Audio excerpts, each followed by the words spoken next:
a couple of key things in the last week, Lou. First, we learned from the Inspector General Horowitz that every single FISA application, random sample, he looked at 29 FISA applications of American citizens. He found major mistakes with every single one. 4 of those 29, they didn't even have the Woods file, which you're required to have under FBI guidelines as the backup that shows the evidence and the basis for the evidence that you take to the FISA court.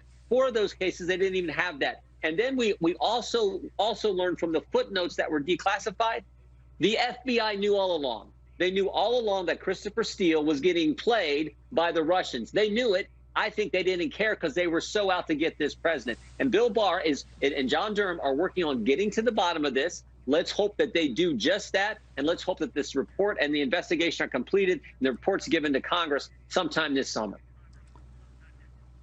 No one has followed Spygate closer than you.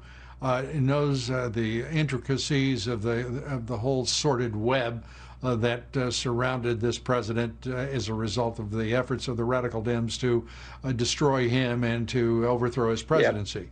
What I don't understand, among many things about this, is why, if the FBI was so concerned about Russian assets, that it didn't immediately look to Christopher Steele and investigate the hell out of him, because he was lined up in every instance with the radical Dems who were lined up with Russia on a host of issues, not the least of which was the fraudulent dossier they had created to destroy a political candidate. Yeah. Well, never forget what the Attorney General said a year ago now when he talked about the people at the FBI who ran this investigation, the top people. He said there was a failure of leadership at the upper echelon of the FBI. So that means Comey, McCabe, Baker, Strzok, Page. They all knew that Christopher Steele was getting played by Russian intelligence people. They were feeding him information that was not accurate, but they didn't. The top people at the FBI, they didn't care.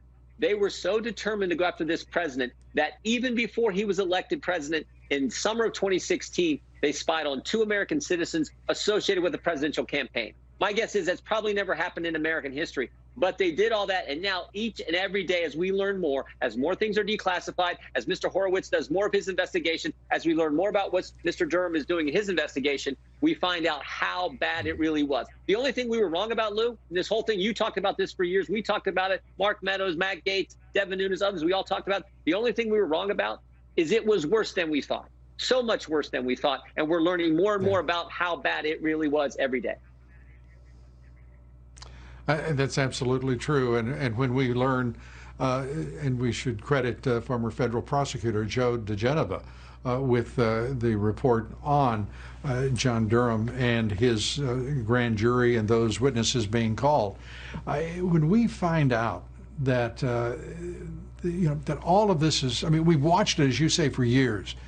But to see an attorney general, a new attorney general appointed by this president, who has yet to deliver accountability for any of it, a reckoning, bring anyone to justice. Give me your assessment of what the prospects are in your judgment. Well, I think they're good. I really do.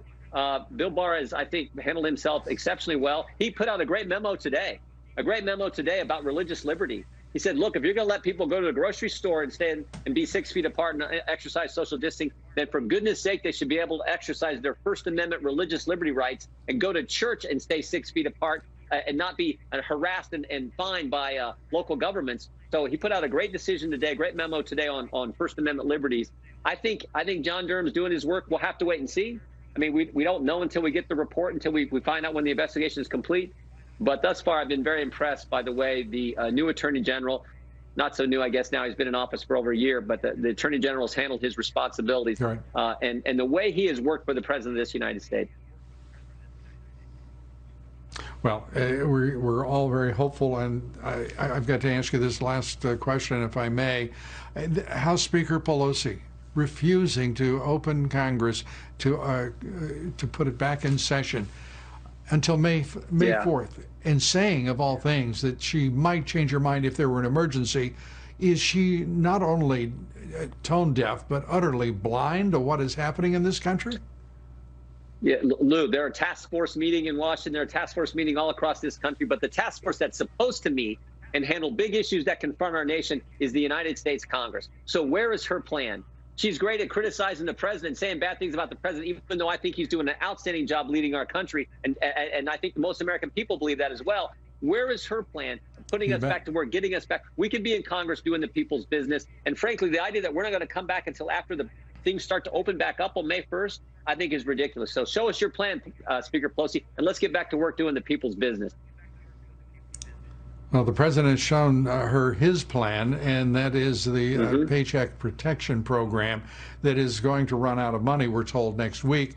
That makes this an emergency. Congressman, it's great to have you here. We appreciate it as always. Good to be with you. Thanks so much.